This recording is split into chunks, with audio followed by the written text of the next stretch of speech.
Welcome to Melbourne Conversations, Truth-Telling and Reconciliation panel discussion. My name's Hans Bokel and I'm the inaugural director of Aboriginal Melbourne. And this is our first discussion process, a part of talking about this truth-telling. And we have a panel discussion this afternoon. No doubt we're in different places around the world. Melbourne Conversations, Truth-Telling and Reconciliation panel discussion. My name's Hans Bokel and I'm the welcome to. Sorry, keep going. We have a beautiful presentation for you, discussion. And just from the outset, I just want to acknowledge the traditional lands where we're currently meeting in the studio here, the Wurundjeri Wurrung people of the Eastern Kulin Nation, and pay my respects to their elders past, present and emerging. And just want to acknowledge just everyone to reflect on whose land you're currently on. And I'd like to, on your behalf, pay respects to those elders, past, present, and emerging. So, truth-telling and reconciliation, why talk about this? Well, this idea has been around for a long time. And in fact, internationally, at least over 30 years. But here in Australia, it's a new process, where just recently, on the 11th of July, the Minister for Aboriginal Affairs, Minister Williams, spoke about a truth and reconciliation or truth and justice process. And so that's why hence we have a panel discussion talking about this from a Victorian Aboriginal perspective, but also from an international perspective. So joining me on the panel, we have Phyllis, who's joining in from Canada. We have Stephen. He'll give a perspective on South Africa. And also Marcus Stewart, who's a traditional man local to Victoria. So without further ado, I'll let Phyllis introduce herself and tell us a little bit about yourself, Phyllis. Okay, hello. Wade Chochoida, Phyllis Webstad Rensquext, Strachum Chatlum Slapwan. Hello everyone, my name is Phyllis Webstad. I'm from the Kennel Creek Dog Creek First Nation. I'm coming to you from Shawetmchulach, the land of the Shuswap people in Williams Lake, British Columbia, Canada. Geography-wise, I'm about 7 hours north of Vancouver, BC. I'm third generation Indian residential school survivor, and what that means is my grandmother attended the Indian residential school for 10 years. All of her 10 children, including my mother, myself, I attended for 1 year, and my son was at the last operating residential school in Canada when it closed in 1996. So 4 generations of my family attended Indian residential schools in Canada. And Phyllis, can you just give a little bit a background about the Truth and Reconciliation Commission in Canada? There were 139 residential schools that operated in Canada for over 150 years, starting about the 1830s, and the last closed in 1996.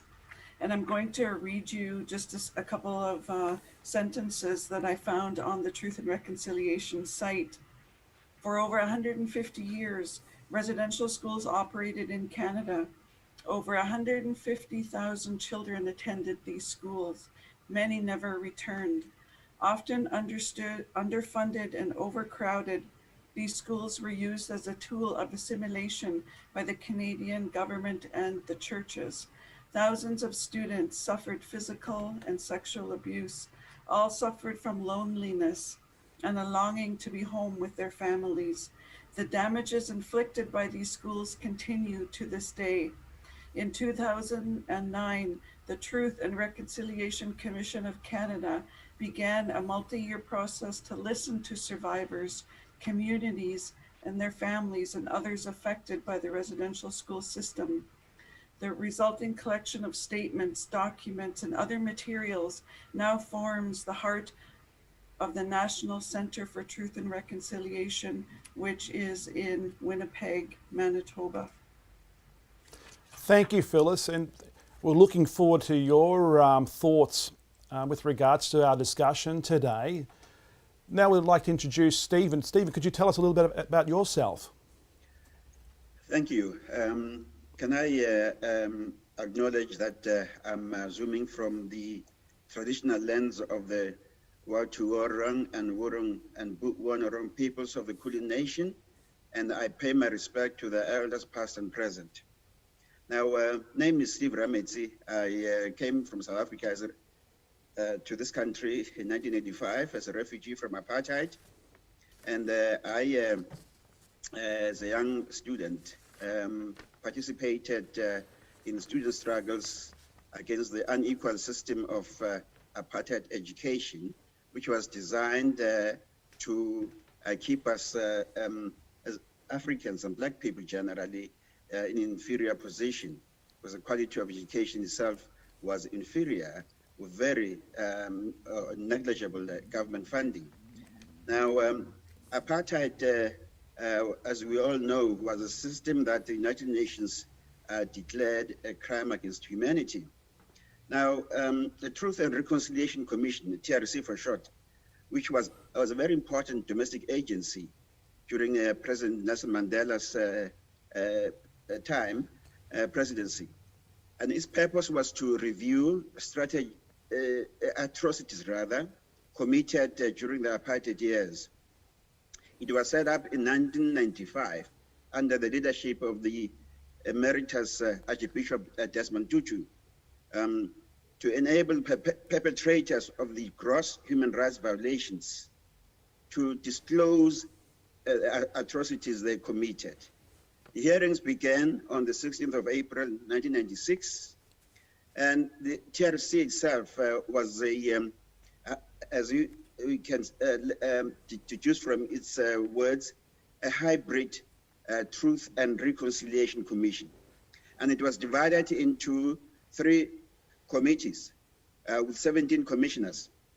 Now, the first committee was, its remit was human rights violations, followed by the Amnesty Committee, and then the Rehabilitation and Reparations Committee.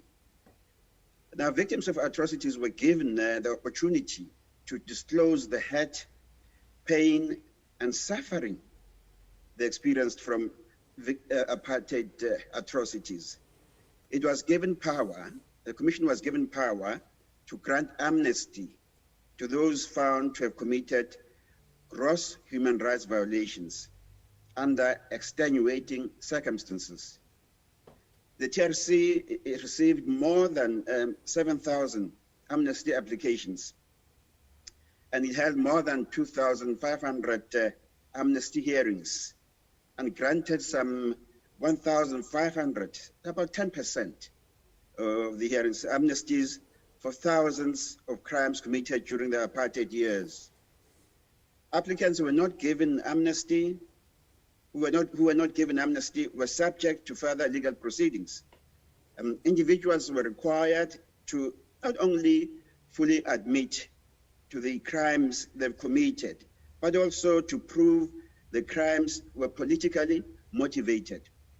The TRC uncovered information that otherwise would have remained hidden or taken longer to surface. The report itself allowed many to finally learn the fate of relatives or friends who had, quote, quote, disappeared at the hands of the apartheid authorities. Now, I'll discuss later the weaknesses or challenges rather, and limitations of this process. No, thank you, Stephen. And our final panellist is Marcus Stewart. No, thanks, and Wawagi. My name's Marcus Stewart. I'm a Nirayal and Bullock man of the Tanarong Nation, Central Victoria, and I'm co-chair of the First Peoples Assembly of Victoria. And firstly, thanks to Melbourne Conversations for having me here, but good opportunity to talk about truth-telling and what it means from a Victorian perspective. I guess, and of course, as is our custom, Hans, I want to acknowledge country. We meet on the lands of the Wurrung people, and I want to pay respect to their elders past and present. I think right now, where we currently sit within Victoria, we have a representative democracy, which is the Assembly, leading the journey towards treaty. We're the elected voice. 31 traditional owners from Victoria, all elected by community across the state of Victoria, and entrusted to lead them on this journey towards treaty. And now, importantly, truth. Because one thing our chamber, our assembly, come to a conclusion in June is that without truth, there can't be treaty. So we're on a process of establishing a truth and justice mechanism in Victoria, looking at what that might be, working with the government on that, but trying to create a space. And we've heard some powerful stories and examples internationally from both Steve and Phyllis of what's happened retrospectively in South Africa and Canada and British Columbia. We have an opportunity in Victoria, a significant opportunity. We get one shot to develop a truth and justice mechanism, a process, free of denial, free of judgment, underpinned by truth for us to achieve justice for our First Nations people across this state. Thank you very much, Marcus. So welcome to you, Phyllis, Stephen and Marcus. Just for those joining us, this is Melbourne Conversations, our truth-telling and reconciliation panel discussion. And just want to let you know from the get-go that there's a survey at the end of this panel discussion. So we recommend if you can stay towards the end. And a part of the chat feature, there's a survey. But also there's opportunity to ask questions. So if you'd like to put your questions in, and we'll filter through them, and hopefully we'll get to most of them. So please, the survey at the end, but also questions throughout the panel discussion itself. The reason why Aboriginal Melbourne wanted to have this panel discussion talking about truth-telling and reconciliation, because we believe that truth-telling is fundamental to our reconciliation journey. One thing about the City of Melbourne itself, it was the first local government to endorse a reconciliation action plan. And this year, later this month, we'll be endorsing our Innovate RAP. And one thing unique about City of Melbourne's Innovate RAP, we've actually added an extra pillar or dimension to Reconciliation Australia's RAP, is truth-telling. And hence a part of that, one of the deliverables is having this type of panel discussions. And I just want to let people know that next year we'll have follow-up panel discussions just on this topic. And the whole point of having this conversation is we want to help people to come on the journey, this listening journey, because we want to have a conversation. We've got eminent people who can talk about from the Canadian perspective, the South African perspective, and also the local Victorian perspective. But one thing I wanted to state up front to everyone, what we're not doing is, in a criminal justice system, is a victim impact statement. That's not what we're doing. We're actually unpacking truth-telling from an Indigenous perspective, the consequences, the history of colonisation, because when you think about our three locations, heavily colonised. And a part of that journey going forward, part of that healing process, but just to understand. So if you're a non-Indigenous person, please come on the journey with us, but with this empathetic, active listening. So I've got three questions basically for our panellists, and I'll go to the first one, and I'm opening up for the panellists to just think about this. So why is truth-telling important? How do you think it has added value to reconciliation, or has it done so? Maybe go to you first, Phyllis. I was jotting some things down, some notes here. What I always hear people in Canada saying, that truth comes before reconciliation. The truth needs to be known before any kind of reconciliation can happen. And what I'm finding is, in the city that I'm in, there was a residential school 15 minutes down the road, and yet not a lot of people understood or even knew the history, even though it was there for over 90 years. And a lot of Canadians don't know what happened and to us. They don't know the history, the impacts of those schools on our families. And even within families, we haven't talked about this in our homes. So a lot of the generations that followed do not know what happened. And so truth-telling is important within the community, within a family to some will never tell what happened in those schools.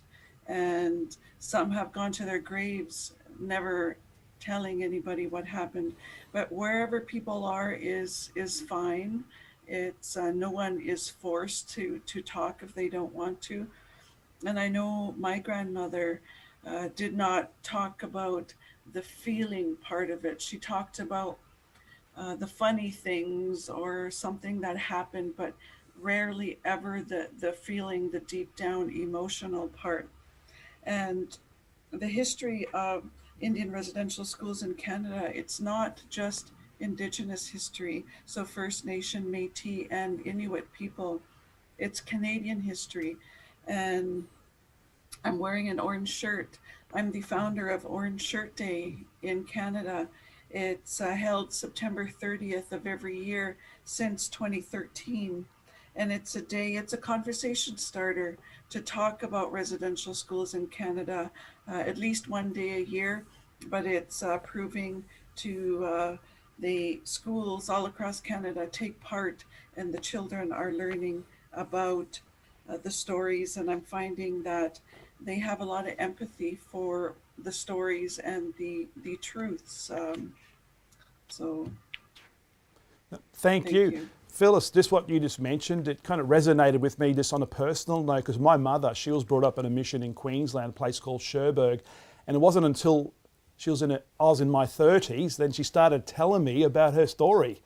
And at first, my initial reaction is I didn't want to hear it. I wanted to believe that my mother had a good upbringing. So the ability to tell and when to tell. No, thank you very much. Stephen, same question. Why is truth-telling important, and particularly from apartheid South African perspective? I think, thank you. Truth-telling is very important. If I can paraphrase the words of the former US President George Bush, a great nation does not hide its history. It faces up to its flaws and corrects them.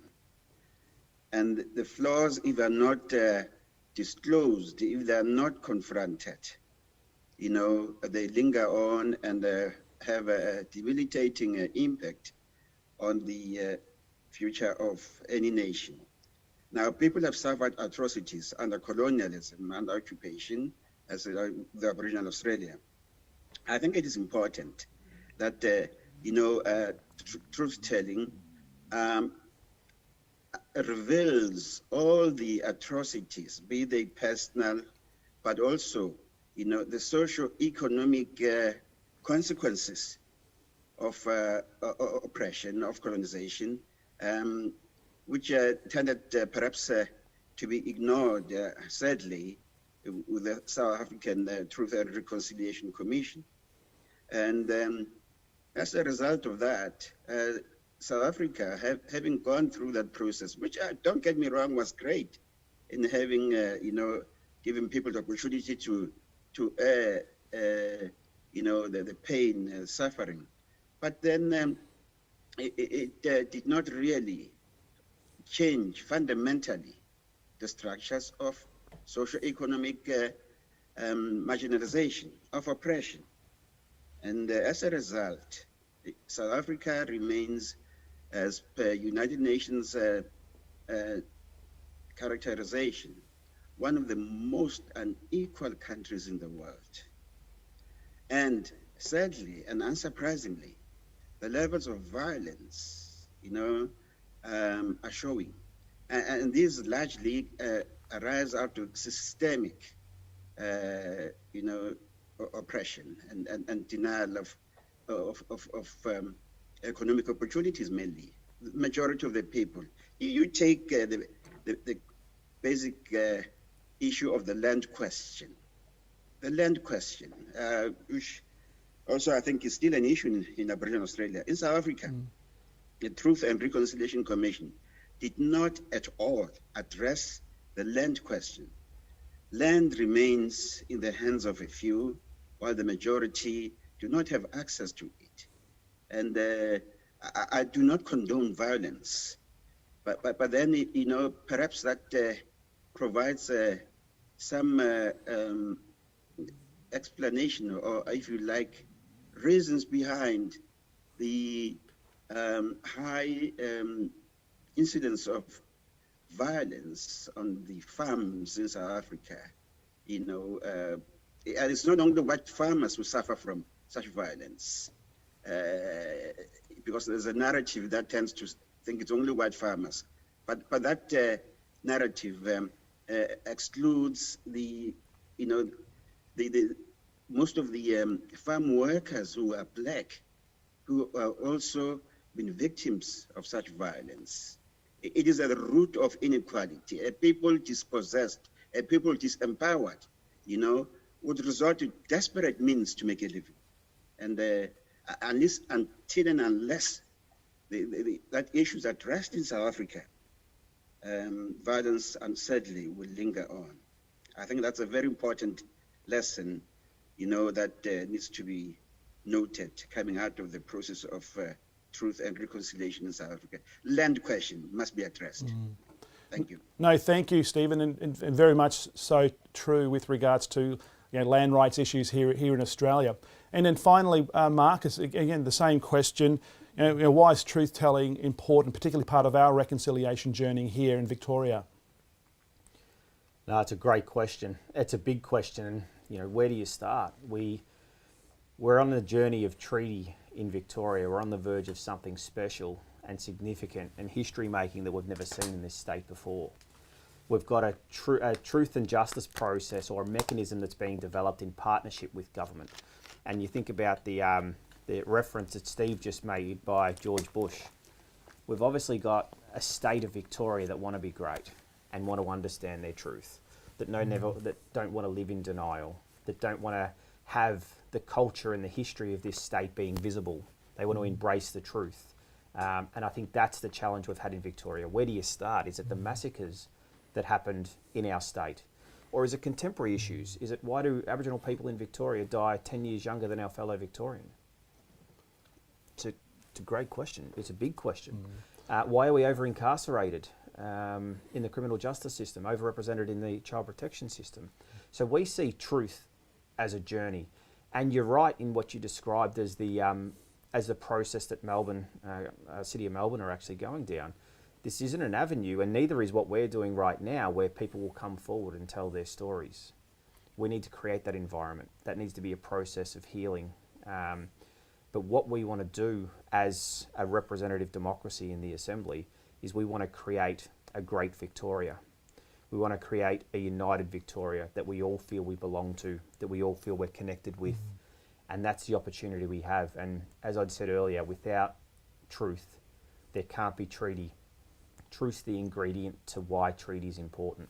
And that's the opportunity we have right here to actually create a united Victoria because wherever you are in Victoria, you're on Aboriginal land, and you have a connection to it. Some of us have bloodline connections that go back, thousands and thousands of years. But I think we've got an opportunity to make the invisible visible, which is our history, which is our state's truth. And it's only been done, I think, roughly 40 times around the world. It hasn't been done a great deal. So we get one shot at this, first of its kind in this country. Again, Victoria leading the way, and our people, because this will be a community-driven outcome. We've got a Facebook Live event tonight where we'll be talking truth with our community. We get one shot, but this will be a community-driven outcome, owned, designed, delivered by the Aboriginal community in Victoria. No, thank you, Marcus. It's so true with regards to, you're saying, with Victoria being the first, leading the way, being on the vanguard, which is fantastic. And he put a little bit of a plug in for this evening on the Assembly. There's a Facebook discussion just on this topic. If you just joined us, this is Melbourne Conversations, Truth-Telling and Reconciliation panel. We have different perspectives from Canada, South Africa, and here in Victoria. So I'm joined by these panellists, and we'll just move on to our second question. Is just to you first, Phyllis. What has it meant for you, the Truth and Reconciliation Commission in Canada meant to you personally?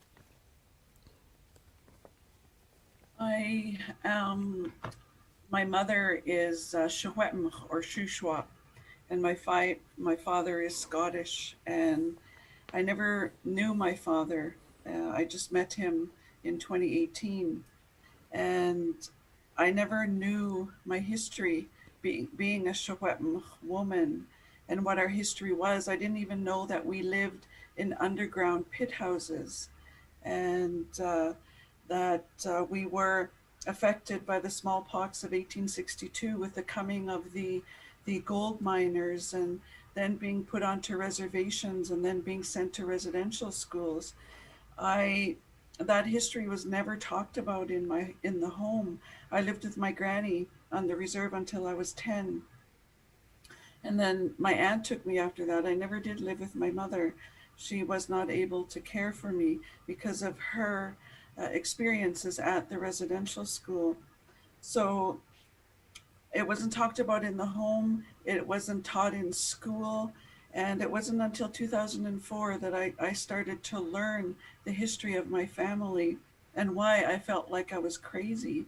And I didn't know any of it. And so the truth telling, not only what happened in residential school, but knowing the truth of Christianity, being Catholic, and not knowing our Secwepemc or our Shuswap cultural ways, and going back to that has been really important as much as we can. A lot of it has been lost. So it's healing needs to happen, and truth telling within families. It's still something that we don't talk about at the dinner table or have tea about it. It doesn't come up. And that's what Orange Shirt Day, September 30th, is for, is to have that opportunity at least once a year. And we call upon Canadians to listen with open minds and open hearts, and also members in our family to be able to tell what happened. Because I know I, for one, to hear my mother's story, it's heartbreaking. She went for 10 years. I went for 1 year. And my experience was a walk in the park compared to Granny and compared to my mom and my aunts and my uncles. And it's hard to hear the truth about, like you said, I just feel so powerless, and like understanding them, though. There's a lot of my family. My mother has been sober, hasn't drank alcohol for 20, I think it's like 28 years. And so a lot of healing has happened within my family. And I liked what Stephen said when we had our first meeting before, the colonial oppression. I like that too. That's what I've been understanding and learning since 2004, is the impact of that colonial oppression on the effects of myself and the history of my family. So thank you for that question. Thank you, Phyllis, and just divulging personal information about your family. We're truly privileged to hear that. Thank you very much. Stephen, before we started our panel discussion, just behind the scenes, you're just telling me a bit about a story about you being a refugee and how you fled apartheid South Africa. Could you tell us a bit about that story and the journey, and and what it meant to you, like why truth-telling today is so important when it comes to reconciliation? Thank you. Yes, truth-telling is very important to reconciliation. People know a lot about perhaps history of South Africa, what happened during apartheid, leading to the release of Nelson Mandela. But then prior that, also having been, forced to flee South Africa, as we all know, for any refugee, there's hardly any time to say goodbye. You're fleeing for your life. To go across borders in the middle of the night or in the hours of the morning into a foreign land which you've never set your foot at. And, it is a process of, which, you kept on being wounded, from the structures of oppression, but then, into exile, where the regime followed the people who were fighting the system of apartheid, hounding them out of their first countries of asylum, like I was, Well, I was fortunate enough after 2 years of being in Botswana as a refugee that the United Nations High Commission for Refugees funded us through the government of Botswana to study in Botswana. So I was fortunate enough amongst a few South African refugees to complete my high school education in Botswana and on to university, and at university where I became very active in student politics, especially mobilizing support against apartheid, from sanctions and isolation of apartheid regime. And having completed my tertiary studies, I was also fortunate enough to get a job with the Botswana government, but I then continued, of course, naturally, as a South African, my participation in the struggle. And that's what led to me being forced to flee the country, because what happened in 1985, in June 1985, colleagues, comrades of mine were attacked and killed by the stealth of the night. 14 of them were murdered by the South African forces that came across the border, invading the national sovereignty of an independent country of Botswana. And the Botswana government couldn't protect us. And so I learned that I was one of the people in a list of 25, which was given by the Pretoria regime to the foreign minister of Botswana after the meeting, after the raid of the regime's forces into Botswana. The foreign minister of Botswana was given a list of 25 people who were required by Pretoria to leave the country because it saw us as a threat. I was told my name is in the list of the 25 people that are supposed to leave. And as I indicated earlier, fortunately, United Nations High Commission for Refugees came to our rescue, and I was accepted for a resettlement program on a humanitarian basis to Australia. Now, apartheid, wounded people, I come from Soweto, and I'm fortunate to be alive because I've lost so many, friends, relatives, not only from direct violence, but indirect violence of the system itself. We are a wounded people. Wounded people are easily triggered to react aggressively when they are triggered, handing on their wounding to those with whom they interact. And thankfully, a sense of urgency has emerged about the need, I believe, now to address the woundedness of the people of South Africa. And the outcome of the other notable of this woundedness is the mental health issues, that the wounded, the oppressed still carry, and sometimes it's ignored. Too many people have taken their pain and swept it under the carpet, and forgetting that every painful experience is stored in our bodies, and it's carried from one generation to another generation. Our bodies hold and reflect the truth, the truth that needs to be told, a truth which is that's not only about our personal experience, but the material conditions the oppressed people continue to live under, compounding the woundedness. So if trauma is not addressed, such trauma, it becomes transmitted, as I've explained, to future generations. And it includes the trauma of the families affected by the massacres that have taken place during apartheid, massacres that predate apartheid, the invasion of the country by the Dutch and the British, massacres which have continued beyond apartheid. You know, all these have left a terrible legacy of injuries that have never been repaired. And unresolved trauma becomes transgenerational, okay? And it reflects the despair, the depression, young people in less resourced communities experience. And when they can't find, for example, meaningful employment and they, can't even provide for their own personal needs.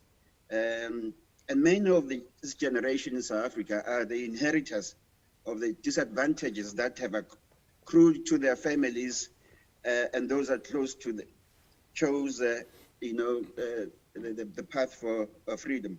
Now, the choice that has left these and the next generation is that, either to stop or confront the continuing social and economic exclusion because of the absence in South Africa of a well-conceived and effective preparation program.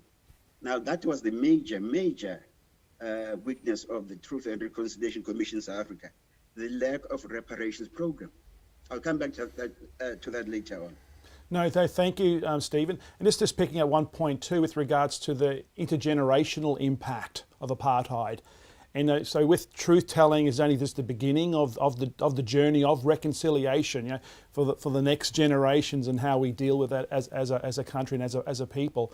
Again, just finally going to Marcus on the same question, just personally, because here in Victoria, as Marcus mentioned, we're going to a new process with just recently the state government announced this truth telling and justice process. So just personally, Marcus, what do you like to see come out of this? Yeah, good question. What we know is to go down a journey of truth telling, it requires a level of maturity. A level of maturity we're yet to see federally from our government, but a maturity that we've seen demonstrated this year from our state government.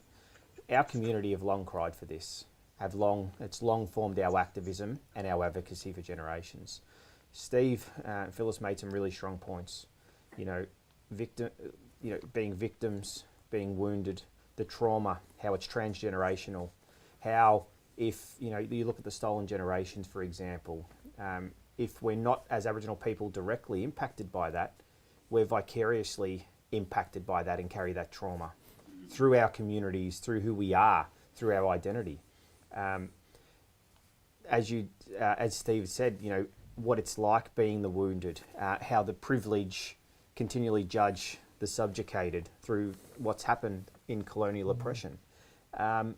We've got an opportunity to set or to reset as a nation and a state, to actually clearly understand what our narrative is going to be, what a united Victoria is, how our people can come forward who have been traumatised from our experiences through whether it's separation and tearing apart of families, whether it's the massacres that have occurred, whether it's the continual and active denial of our history and what this actually means. So we've got an opportunity to look at, you think about reconciliation, the movement, 20 plus years. Treaty is now the opportunity to transition all that goodwill amongst our non-Indigenous brothers and sisters into meaningful rights for First Nations and traditional owners in Victoria. Truth is a critical ingredient to that. We need to know what happened.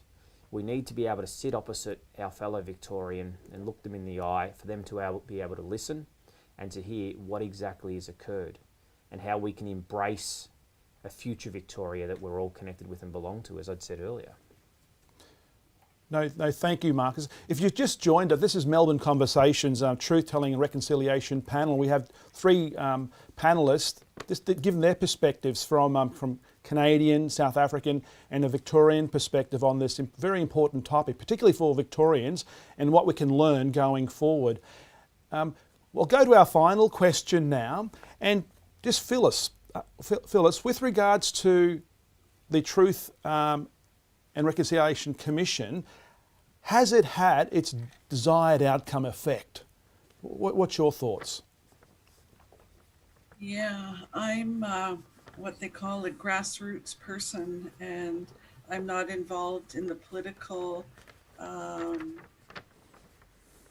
goings on of Canada, very little. And so my thoughts are from as an individual person, but we've just started the reconciliation process in Canada. And as Murray Sinclair says, he's a senator now in Canada. He says that it took 150 years to get us to this point. It's going to take 150 years to get us out. And it's education that got us into this mess, and it'll be education to get us out. I have a whole bunch of quotes from different people, and I am the author of 2 books on my orange shirt story that started Orange Shirt Day in Canada, of my first day of residential school, when my grandmother bought me a shirt, something to wear, and I chose a shiny orange shirt for my first day of school. And when I got there, my shirt was taken away. It spread across Canada. It's going into the US and to other countries. But we have published a book called Orange Shirt Day. It's for grade 5 and up, for curriculum in schools across Canada. And one of our chapters is on reconciliation. And so we did spend a lot of time talking about truth-telling and reconciliation. I was asked by, I tell my story a lot, and I was asked by a corporate professional if the Canadian government would soon do a press release to announce that or if they would do a press release when reconciliation had been achieved. And so that goes to show that there is much work to be done. The seed of reconciliation, in my opinion, is just being planted in these schools across Canada. And reconciliation won't happen in my lifetime. Maybe my grandchildren, maybe my great grandchildren. It'll take a long time to right the wrongs of the past, and I thank the 2 panelists, because I'm learning about other countries. New Zealand, for instance, has a similar history as well. The United States had industrial schools, and so I'm learning much being on this panel as well. But one of the things that I want to caution, especially when the truth is just being told and people haven't talked about it. And I know when I was in my teens, I'm 53 years old now, and as a teenager, residential school survivors, started talking about their truths and doing legal, suing the government and suing priests and telling their truths. And you have to be really careful with that, to check on those people and support them when they are telling their truths, because some, I hate to say it, but took their lives because they just could not handle telling about and feeling about what they went through, or what they seen, or what they felt powerless to do anything about. So that's just one big caution that came up when I was listening. So thank you. No, thank you, Phyllis. And just picking up your sober statement about true reconciliation, you won't see it in your lifetime, and that's quite sobering, because just last week here in Australia we celebrated what we call NAIDOC Week, and the theme was, always will be. And we had a panel discussion, and part of that panel discussion, all of them, they're First Nations people, all of them said the same thing, Phyllis, that they couldn't see it happening, a treaty, true reconciliation in their lifetime, which is quite sobering when you think about this topic. Stephen, same question with regards to South Africa. So you've gone through the Truth and Reconciliation Commission, and then you have the Institute now of Justice and Reconciliation. Just your personal reflections, do you think it's had its desired outcome? Yes, thank you. Great to learn from Phyllis too, that it is indeed a process. And as Phyllis suggested, while the process, but the seed has already been planted, hopefully germinate and grow. Now, although a process has started, I think some of the criticisms of the process in South Africa might be lessons that can be learned elsewhere, and one of the major ones is that the process itself was a top-down, process. It was an elite-driven process, which by its nature shut out additional voices from the grassroots. It was not a citizen-driven process, hence the lack of reconciliation initiatives at structural and local levels, only perhaps seen at the national level. Now, and another limitations of witnesses is the racialized perceptions of the process. You had whites who were oppressors, perpetrators of, atrocities, seeing the process selectively, as selectively targeting them. While black people viewed the actions of the process itself as a charade that allowed perpetrators to get away with it, to get away with heinous crimes and go free. For example, the last apartheid state president, P.W. Botha, refused to answer summons to give testimony to the commission and received a fine and a suspended sentence. Can you believe it? And although the sentence was later appealed and overturned. But this is the man who 2 years ago, came out to declare and so trying to refute the United Nations declaration that apartheid was a crime against humanity. He said, no, it was not a crime against humanity. And, some of the opposition, white opposition parties believe apartheid did a lot of good to black people. It was just, a very unsettling revision of history, if you like. Now, another criticism of the process was that it lacked, giving people full accountability, due to the fact that the TRC was not accepted by all parties to the conflict. The top echelons of the military did not cooperate with the commission. Only the foot soldiers in the security forces and those who were already imprisoned or were facing charges applied for amnesty. The senior politicians in the former government and senior leaders in the security force did not apply for amnesty. And in the case of the liberation movement, such as the ANC and PAC, the members argued, for example, that they had conducted a just war, and as a result, they were not required to apply for amnesty or disclose the actions, perhaps, which could have been construed as a, gross violation of human rights of some of the members. There were, however, persuaded liberation movements to apply for amnesty, and then others.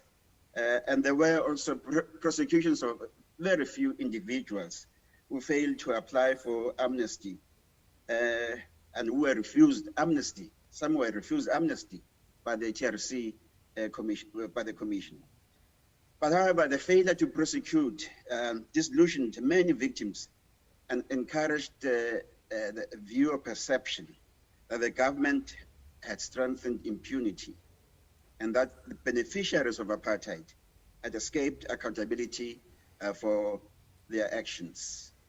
Now, Mandela's government was also compromised with as the slow implementation of the TRC recommendations shown.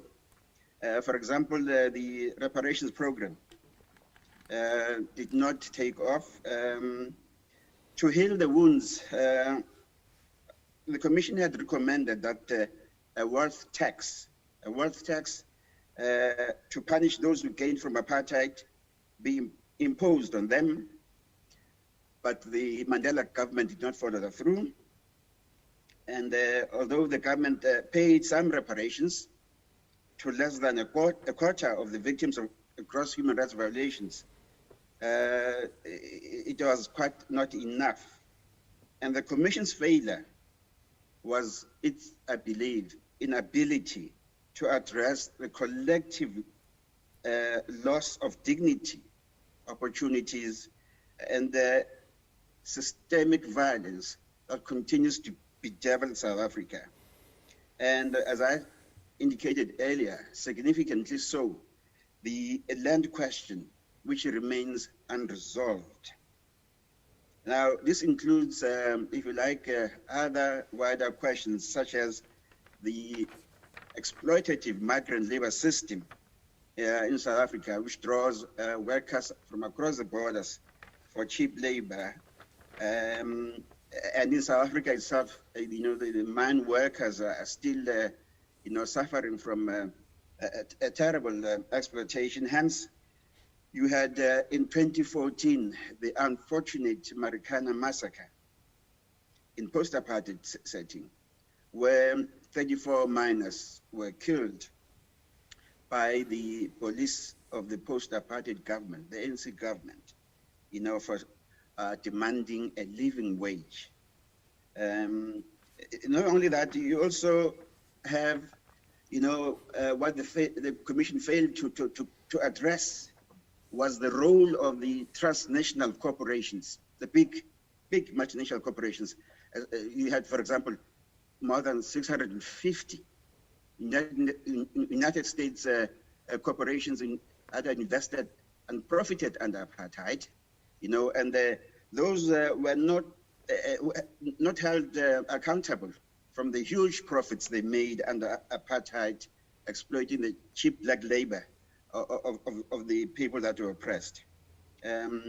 Although,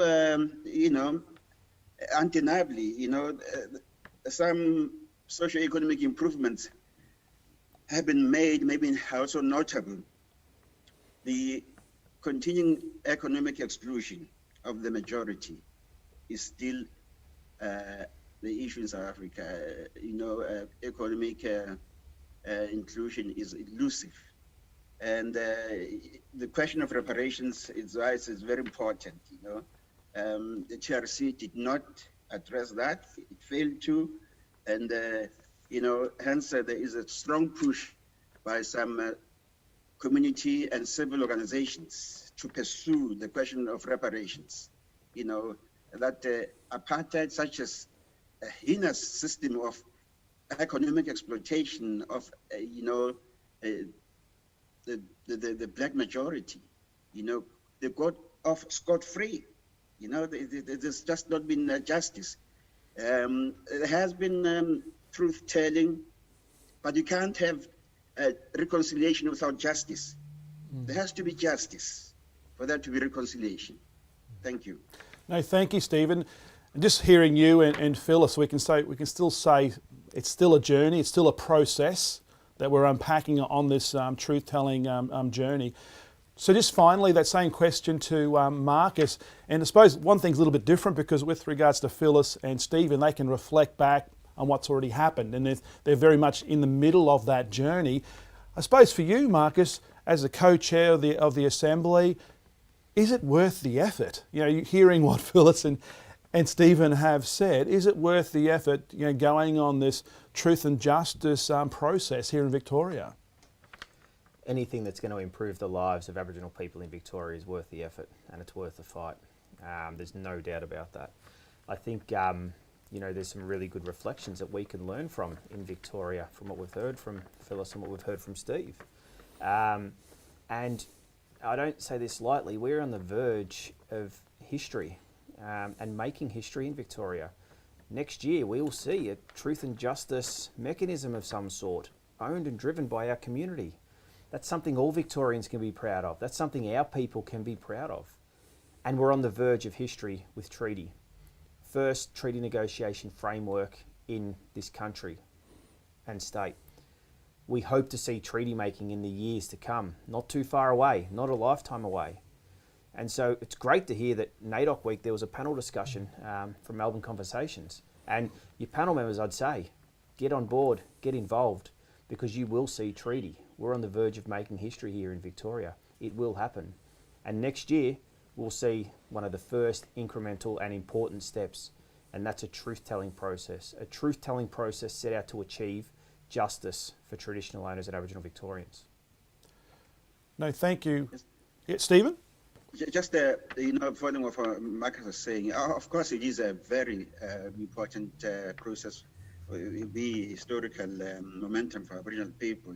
But, just quickly from what I've tried to share with you, I think it's important that, the process doesn't obscure the link between racial as power and racial as privilege. It must be, because that's what's happened in South Africa. It obscured that, the link between racial as power and privilege. No, thank you for that, Marcus. And just for those who've just joined in, this is Melbourne Conversations, Truth-Telling and Reconciliation panel. We have three unique perspectives on this topic, from Phyllis from Canada, Stephen talking about the apartheid history, the pathway, and Marcus Stewart. If you've got any questions, please pop them through. And just reminding people, there's an opportunity to a survey that we'd love you to fill out, because, as I said, this is just the beginning of the City of Melbourne's conversations talking about this process. Because, as Marcus mentioned, we're just on the verge of going down this process, and what framework will work. Just in conclusion, just before we go to the questions, this Phyllis and Stephen, is there any reflections that you'd like to give, or any advice, if we could put it that way, to Marcus? Because, as the co-chair, we just had the minister here announce this truth and justice process with the ultimate goal of a treaty at the end of the rainbow, if I could put it that way. Is there any personal advice would you like to give? Maybe I'll go to you first, Phyllis. You'd probably get a different answer if you had our National Chief of the Assembly of First Nations of Canada answer the question. But as a grassroots person, I can tell you my own personal history and experience. And our band, the Stracham Chatstam, Kenna Creek, Dog Creek, we've been in the treaty process going on 28 years now. And it's a British Columbia process.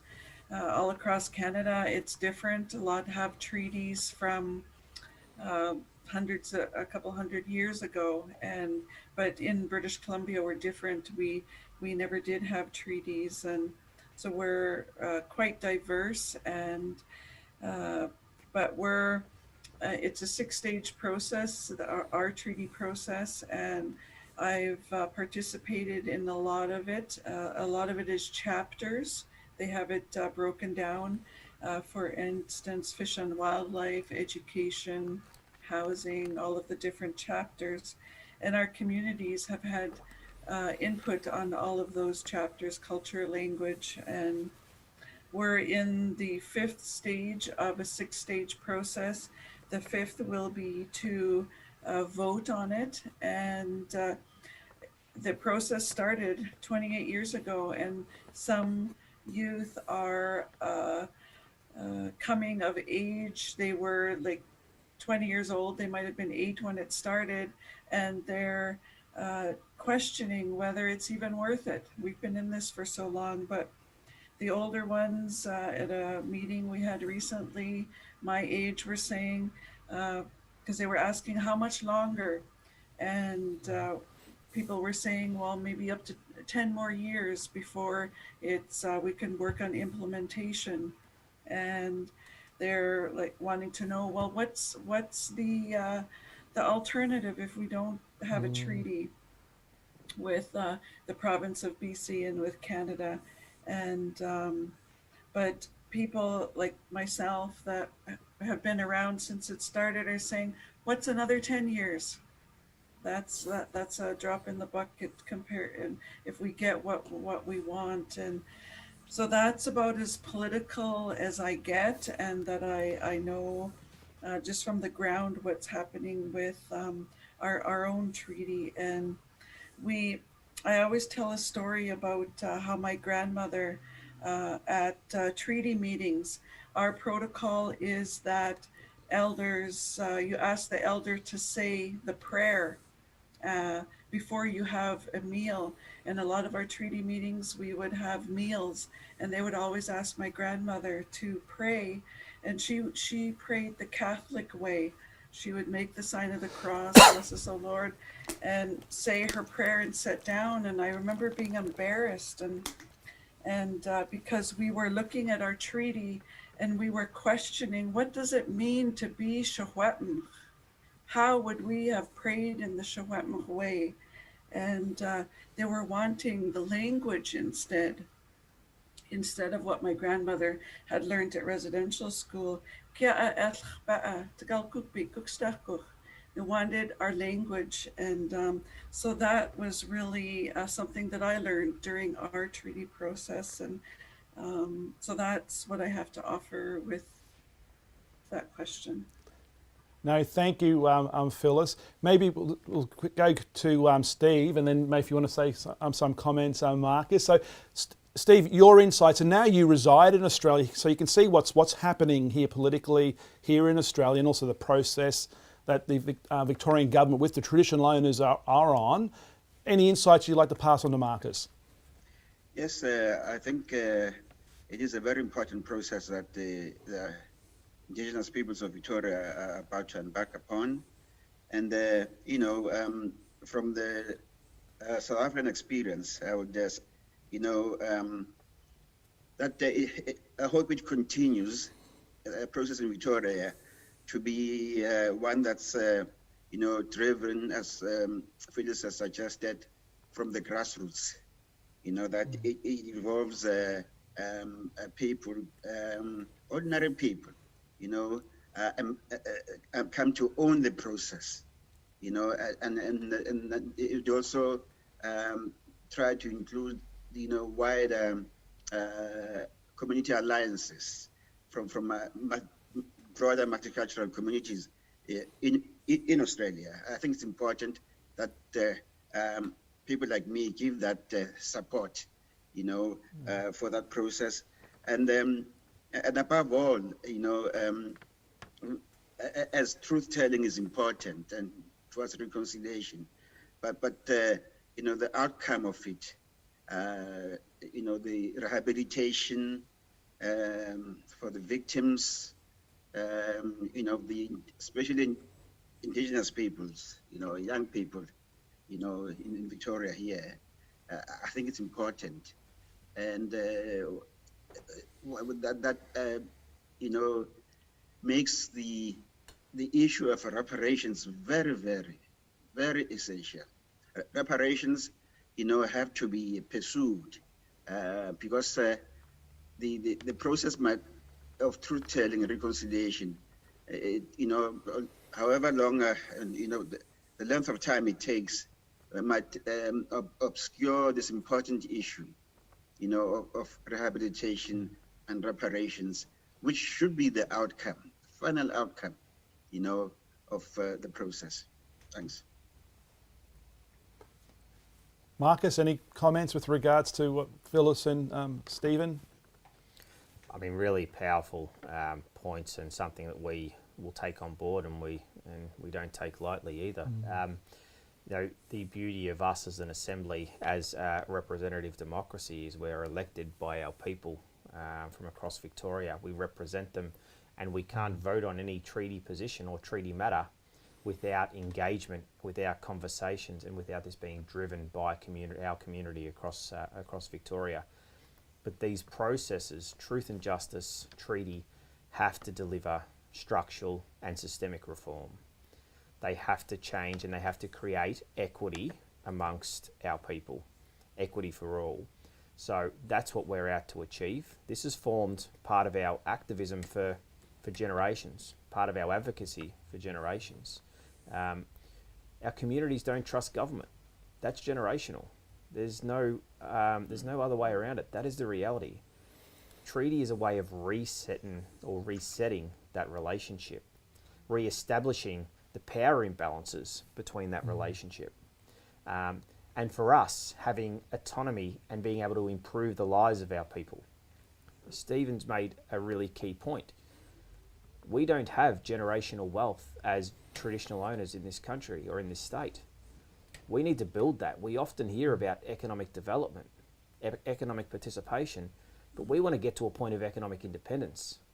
And, you know, if I use British Columbia, for example, I've forgotten the name of the chief from the Swaziland people who I'd met a couple of years ago, but they made a really powerful point to me. They'd said, we made a conscious decision when we agreed to a treaty as a nation that we wanted to move from managing our welfare to managing our wealth, creating an ability to invest in our people, to improve the lives of our people, and to take over that autonomy. That's equity, that's justice. We've got a long way to go in Victoria, but we're on the verge of history. And what we need is, not that I'm just consciously quoting you, Steve, but also Phyllis, is we need this to be driven by people on the ground, our grassroots community, which it currently is. But we're on a process of continual improvement. That's the reality. And we need our fellow Victorians from all vast communities behind this and on this journey, because we want them to stand with us and walk with us, because that's where we're going to see success. It requires everyone to stand behind this, and that's what we're set out to achieve. No, excellent. No, thank you. I think we've got some questions. So, Tara, so how would you describe the political appetite in Victoria for a truth and reconciliation process? So maybe to you, Marcus? There is no doubt that our fellow Victorians, and we've seen the Deadly Questions campaign a couple of years ago, our fellow Victorians are behind us and walking with us on this journey. Now, our door's open. People can engage at their own pace and at their own time, but Victorians are ready now. They're ready for change. They're ready for a truth and justice process. And what's been made very clear by our non-Indigenous brothers and sisters in Victoria, that they're ready for treaty. And so now it's up to us. We've been instilled as elected leaders to lead this journey. We've never done this before, but to lead this journey towards truth and this journey towards treaty. And that's why we encourage people to get involved. They can get involved at our website, www.firstpeoplesvic.org. Find out what we're doing, get involved, get on board. It's going to be a tough journey, but I just want to emphasise that it's been made very clear that our fellow Victorians are ready for change. They're ready for truth, and they're ready for treaty. Thank you, Marcus. I have another question from Frank. We need the truth-telling so we can all understand about injustices past and present. Can we also use it to help us appreciate and learn from underlying cultural spirituality and philosophies? Maybe I've been open to the whole panel on this one. Yes, coming from South Africa, which I think, there's this philosophy, which is universal, in nature, the philosophy of Ubuntu, the communitarian principles, that we've got these invisible bonds that tie us to each other as individuals. I am because you are because I am. We are all bound together, in that communitarian setting, to look out for each other, to care for each other, and that doesn't, do away with the right of individuals or individualism. But individualism, it's not posited, as a self-pursuit for one's own self or sake, but in the context of, living in the community of other human beings, showing humanity, and if we live the values of humanity, love, respect, empathy, I hate the word tolerance, but understanding perhaps, and above all, sharing, and caring, giving others a fair go. It is that spirit of, being there for each other. Perhaps the notion of mateship in Australia, I don't know, although sometimes tends to be, I don't know, used in a distorted way, but it does underline, the importance of community and community that promotes humanity. I think Aboriginal people also do share some of the values that, come from this Africanist humanitarian philosophy. Thank you, Steve. Phyllis or Marcus, anything to add?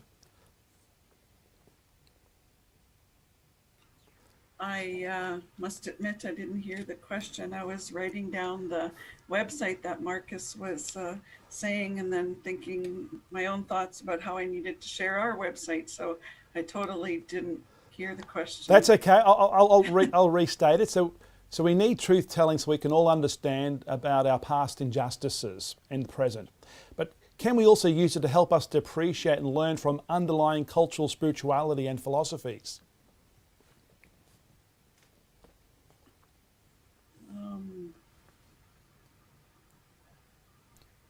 I'm happy to go. Yeah, Mike. Yeah, that's a difficult one for me as a Secwepemc person, because a lot of our cultural and our language was lost with the smallpox epidemic of 1862, and a lot of what we're learning is what a non-Indigenous person had written in his journals, and so that's a large part of how we're learning of the way that we were, and so it's not something that I think about very often, so I'll just leave it at that and turn it over to Marcus. I think it has to. I think truth telling has to be about, the stories of our culture and understanding our culture as well. And I agree with what Stephen was talking about regarding, in South Africa, we're culturally bound as traditional owners in Victoria through our culture. We're a collectivist culture. We're a big community, but we're a small community. Like I spoke about, the atrocities that have happened in this state, that's vicariously impacted us through the trauma that's occurred. But we are a big, but a well-connected community, and it has to be. We have to talk about Aboriginal law, of what the laws were prior to colonisation and invasion. What our totems were, and how that enforced our law for each nation within the state of Victoria. I think that's a powerful story that we need to share with our fellow Victorian. But we can't move beyond the fact of what's occurred in this state in particular, as I spoke about earlier. But absolutely, I agree. It has to talk to what our Aboriginal law was, how we're culturally connected as traditional owners in the state of Victoria, but also what does it look like in 10 years, 20 years' time, where we've got a united Victoria, where we all feel a part of, connected to and belong to. No, thank you. I've got another question from Georgina. Truth is vital. So what are the processes to ensure cultural safety, to allow elders and cultural authority in the truth-telling process? Well, I can talk a bit about what, some of the conversations and what we're hearing back from our community. And one thing we're really strong on as an assembly is that elders need to be at the forefront of, they're our wisdom holders, they're our guidance in our community. And that needs to be underpinned, and it needs to be enforced. And so we're looking at an elders' voice, which will form part of our assembly structure.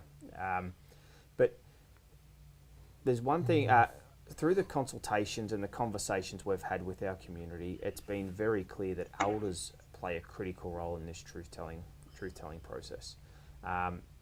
What that looks like, that's not for us to decide.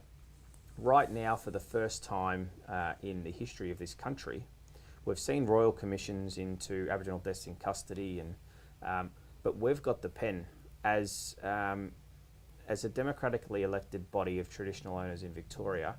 We have the pen in writing a terms of reference with government on what this mechanism for truth and justice will look like. That's never been done in this country. Elders are critical to the success of this. Once there's a mechanism built, and that's independent of government and it's independent of the Assembly, there'll be further consultation and dialogue with our communities on what that looks like. So, in essence, I don't have the answer to that question, but it's something that we're seeing right now as critically important. No, thank you, Cameron. I'll go to the next question, Steve, so maybe get your thoughts on this one. Yes. This is from Liz.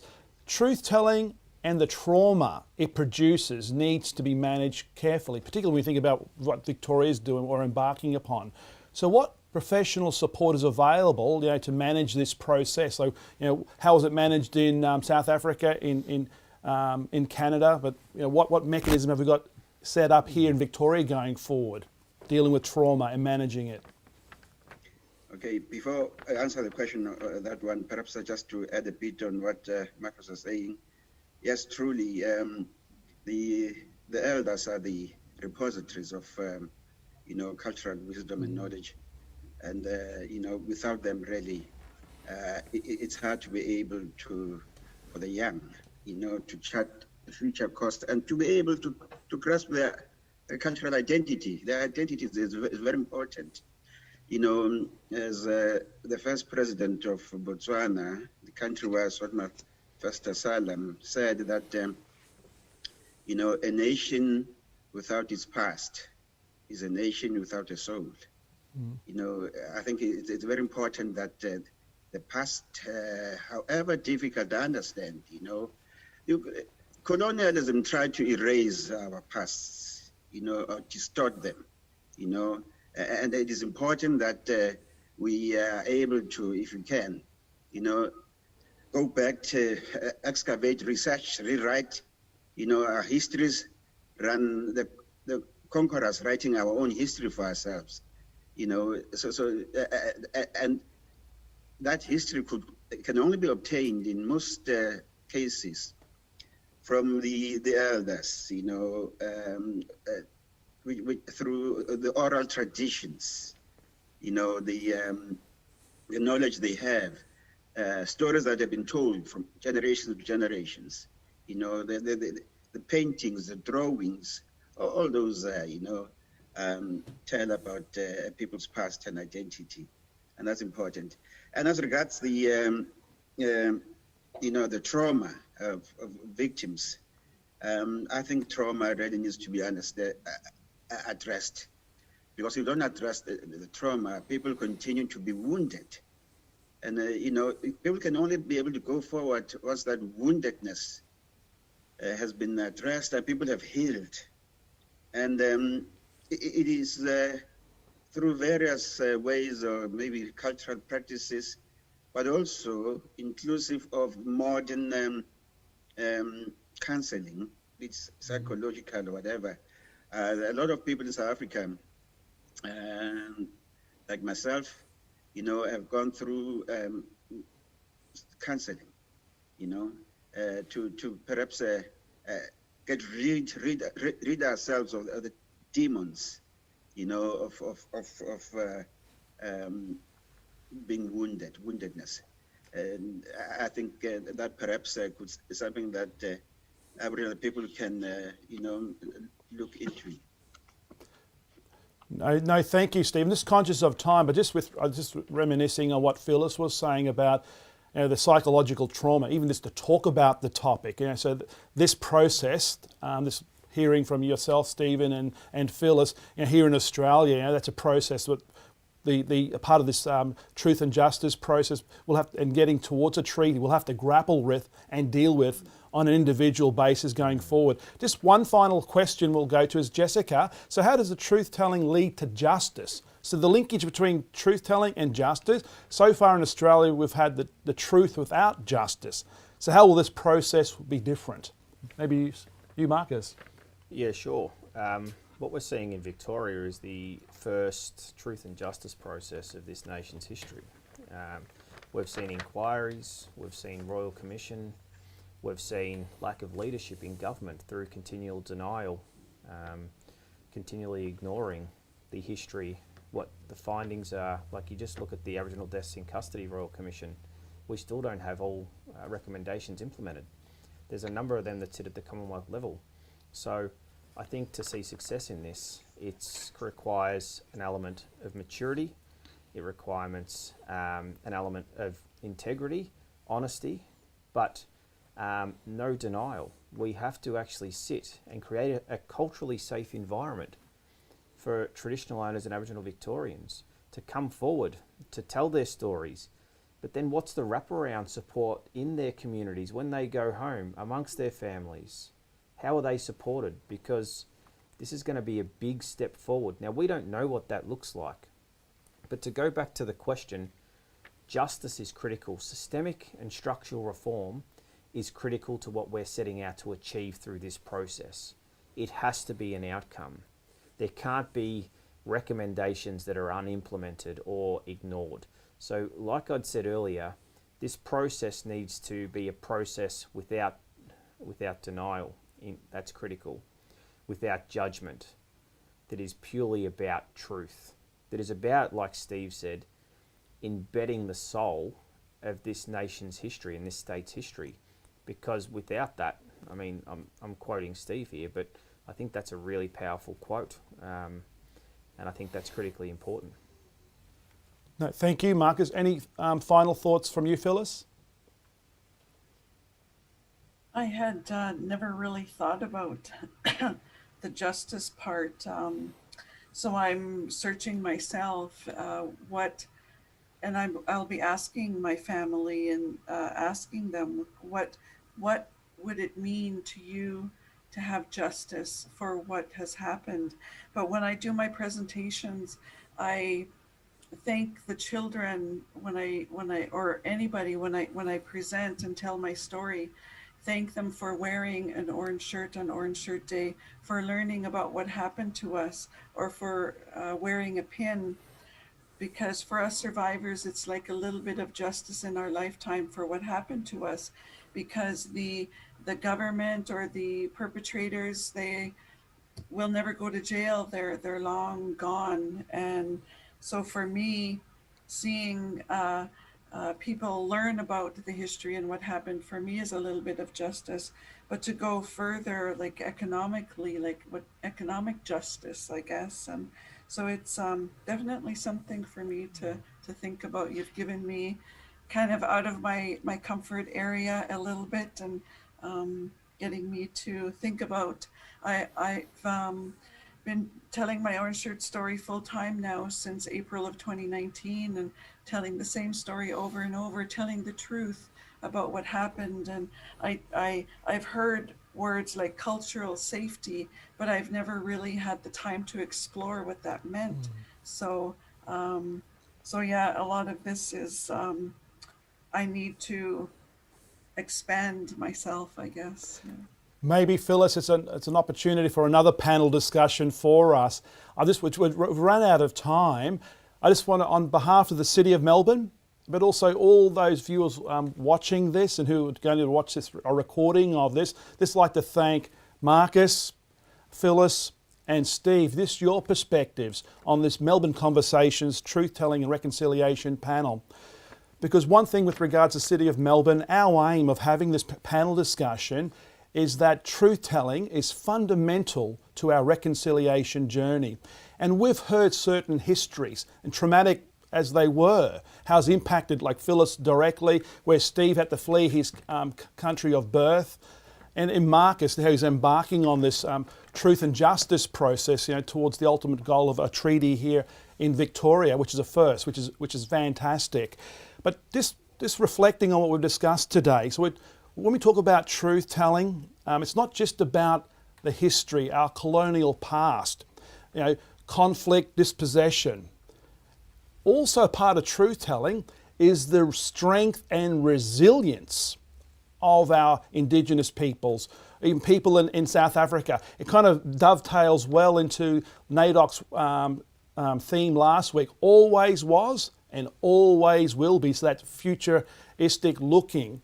And so this thinking about the strength and resilience of Aboriginal people going forward. And I thought I'd just conclude to read a statement from the Minister of Aboriginal Affairs here when it was announced that there was going to be a truth and justice process here in the state of Victoria. And this is what Minister Gabriel Williams said.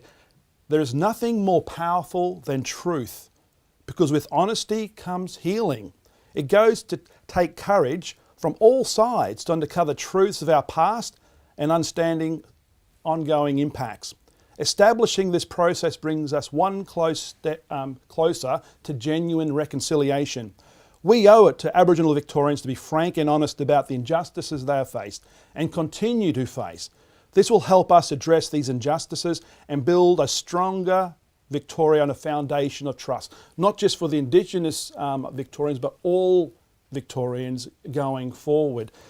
As I mentioned before, there's a survey at the part of the chat function, so if you can fill out the survey.